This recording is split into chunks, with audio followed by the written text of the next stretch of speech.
Coach, is it maybe a good bet, safe bet that preseason games matter to special teams coaches maybe more than any other unit, I guess? I would say so. I mean, obviously we base our reps off the offense and defense when we can play guys, but it's an important evaluation for those guys.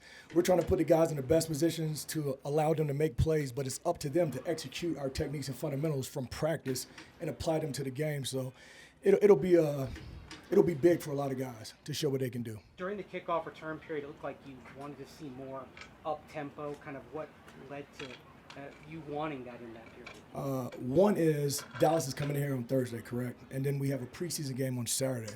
We don't have a lot of time to prepare and get ready. So this week right here is very valuable and important for our guys to focus and stress the details and the techniques and the fundamentals. So obviously we need to see more, and these guys need to be in condition, right? We have a game on Saturday. A lot of guys will play a lot of reps, special teams, offense and defense. How can you play those reps if you're not in shape?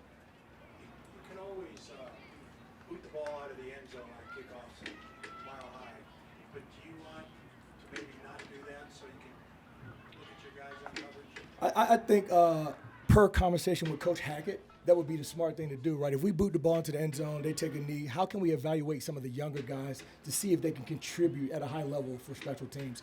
Absolutely we want to kick the ball. It's no secret. It's not like this is a big secret that we're going to kick the ball and play. We need to evaluate these guys with pads on to see if they're physical. So, yes, we'll kick the ball and play. Have you talked to John Foss at all the last couple of weeks about I have not. We'll meet sometime prior to the practice, but the script has already been sent, so we know what we're gonna do in practice.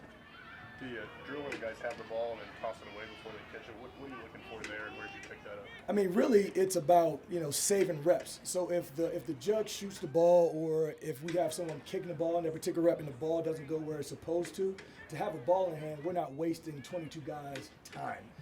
Obviously, we don't have a lot of time in practice, so every rep counts. We would prefer for them to catch it off the judge so they can get a feel for it. But if not, if the ball goes over their head, instead of making it look like a cluster out there, we just want to continue to go.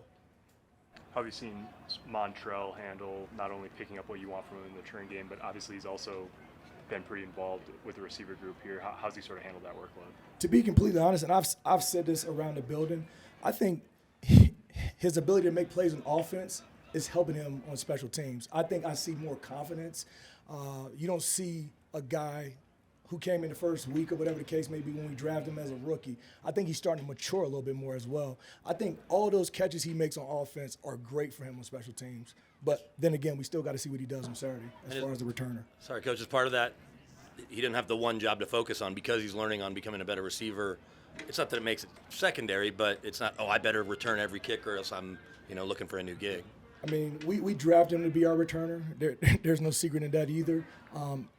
But he has to win the job. And like I said, him making plays on offense can only help him on special teams.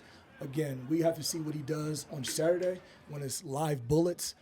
We haven't had a live tackling period. So we want to see if he can take contact. We want to see his balance. We want to see him burst and explode and make plays. So all that, I think, will help him. You guys have a guy that has a little bit of experience returning punts and Trey Quinn during his career. What have you noticed about what he kind of brings to the table? I mean, Trey's a professional. I mean, he comes out here. I'm sure he helps the younger guys with their catch mechanics and catching the ball square and things of that sort. Maybe gives them tips that he has learned along the way. But he's done everything we asked him to do. Absolutely. Tyree Cleveland was a core special teams player for you. Who stepped up in his role now that he's been out, and how much does that hurt your unit?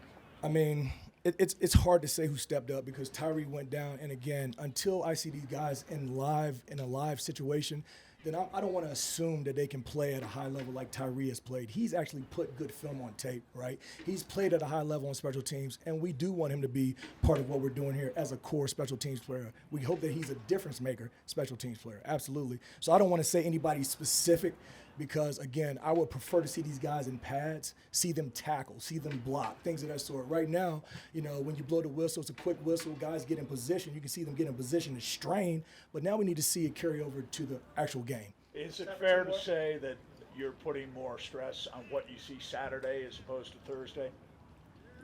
As far as? I'm sorry. Just just overall for evaluation purposes? Saturday- You keep talking about pads and live and stuff like that. It sounds like How can take you tell if a Saturday- guy can tackle or block if he's not in pads? So obviously Saturday is going to be big, not only for the younger guys but the vets as well, because some of these younger guys are trying to beat the vets out, and it's going to be, as I told you before, the core group has to grade out a certain percentage, and they have to play consistently at a high level.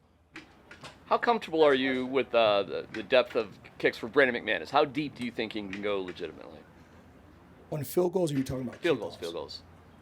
I mean, the altitude obviously helps, right? Brandon's been kicking here for a long time. He knows his distance. I don't want to give that away as far as what his specific distance is or yard mark, because when we get in the game, now the defense knows they only have to get here to kick a field goal. So I don't want to say a specific distance, 53 yards, 55 yards. Hopefully he can kick 165 yards. That would make me happy. Absolutely.